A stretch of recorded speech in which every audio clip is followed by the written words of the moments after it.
गावी पारंपरिक पद्धतीने सण साजरे करण्याचं सुख काही वेगळंच असतं. गुढीपाडव्याला सकाळी गावातली सगळी माणसं मंदिरात जमून गावची होळी तोडतात आणि मग गुढी उभारायच्या तयारीला लागतात. गुढीसाठी फुलांची माळ हवी, त्यामुळे एक दिवस आधीच संध्याकाळी चाफा आणि जास्वंदाच्या कळ्या आणून ठेवल्या.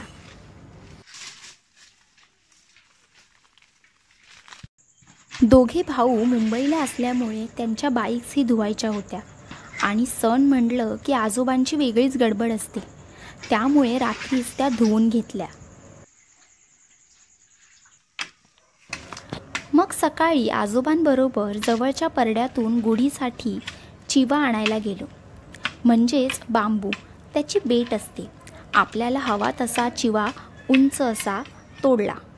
सोबत गुढीला लावायला आणि पाटावर कर्यामध्ये ठेवायला आंब्याची पानं घेतली.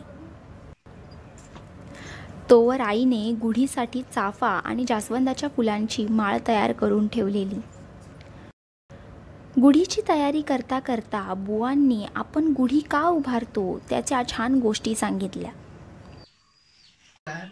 राम आज अयोध्येवरून परत आला आणि ती गुढी आज म्हणजे होळी पडते आणि ही उभी राहते असं आहे ते.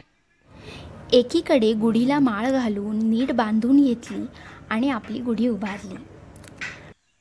नंतर पाटाभोवती आणि तुळशीभोवती रांगोळी काढून घेतली आणि मग बाबांनी गुढीची पूजा केली.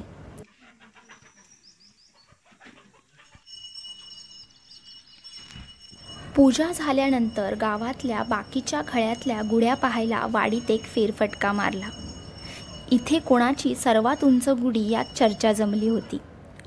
आज फिरताना एक गोष्ट जाणवली, ती म्हणजे हे आपलं पारंपरिक सण जुन्या मातीच्या कौलारू घरात पाहायला भेटणं हे खरं तर आपलं भाग्यच. आणि त्यात वाडवडिलांपासूनच्या घरात ते साजरे करण्याचं सुख काही वेगळंच असतं. शहरात गुढी उभारणं म्हणजे खिडकी किंवा छोट्या गॅलरीजमध्ये उभारली जाते, त्यामुळे कोकणातल्या उंच गुढींचं विशेष कौतुक वाटतं.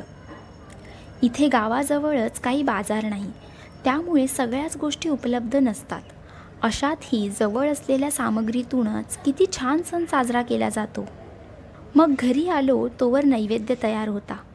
भात डाळ, बटाट्याची भाजी, वड्या आणि पाडवा म्हटलं तर श्रीखंड पुरी हवीच. या बाबा घ्या, आज गुढी पाडवा आहे.